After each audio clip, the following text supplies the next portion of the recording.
الحمد لله رب العالمين الرحمن الرحيم مالك يوم الدين إياك نعبد وإياك نستعين اهدنا الصراط المستقيم صراط الذين أنعمت عليهم غير المغضوب عليهم ولا الضالين.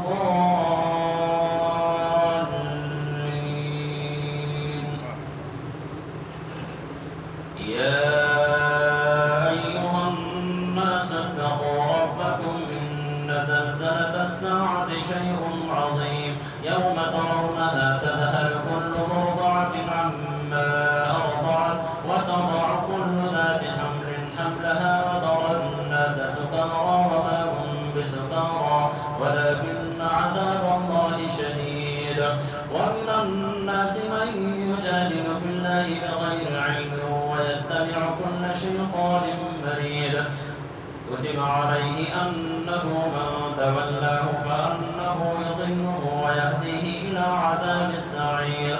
يا أيها الناس إن كنتم في ريب من البعث فإنا خلقناكم من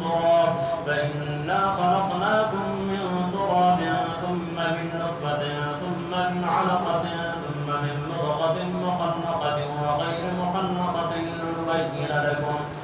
لنبين لكم ونقر في الأرحام ما نشاء إلى أجل مسمى ثم نخرجكم طفلا ثم لتبلغوا أشدكم ومنكم من يتوفى ومنكم من يرد إلى أرذل العمر لكي لا يعلم من بعد علم شيئا وترى الأرض هامدة فإذا أنزلنا عليها الماء اهتزت وربت وأنبتت من كل زوج بهيج.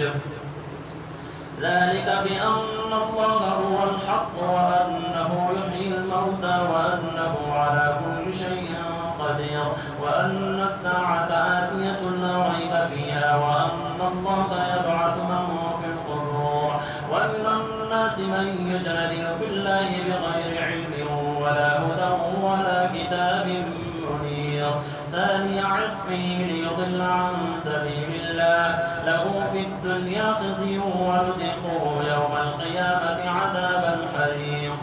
ذلك بما قدمت يداك وأن الله ليس بظلام للعبيد. الحمد لله رب العالمين الرحمن الرحيم مالك يوم الدين إياك نعبد وإياك نستعين اهدنا الصراط المستقيم صراط الذين أنعمت عليهم غير المغضوب عليهم ولا الضالين.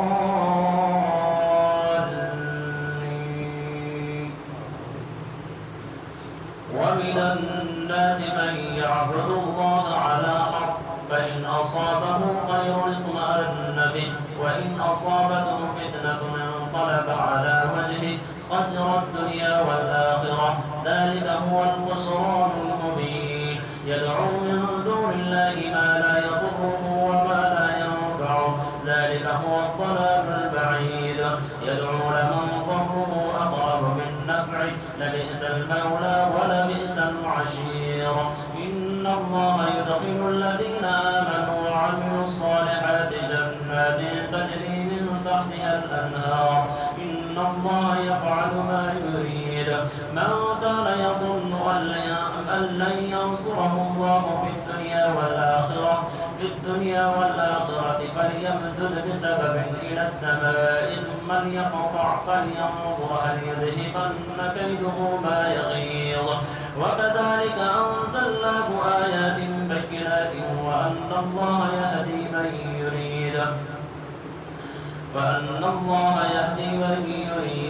من كان يظن أن لن ينصره الله في الدنيا والآخرة فليمدد بسبب إلى السماء ثم ليقطع فلينظر هل يذهبن كيده ما يغيظ. وكذلك أنزلناه آيات بينات وأن الله يهدي من يريد. إن الذين آمنوا والذين هادوا والصابئين والصابئين والنصارى والمجوس والذين أشركوا إن الله يفصل بينهم يوم القيامة إن الله على كل شيء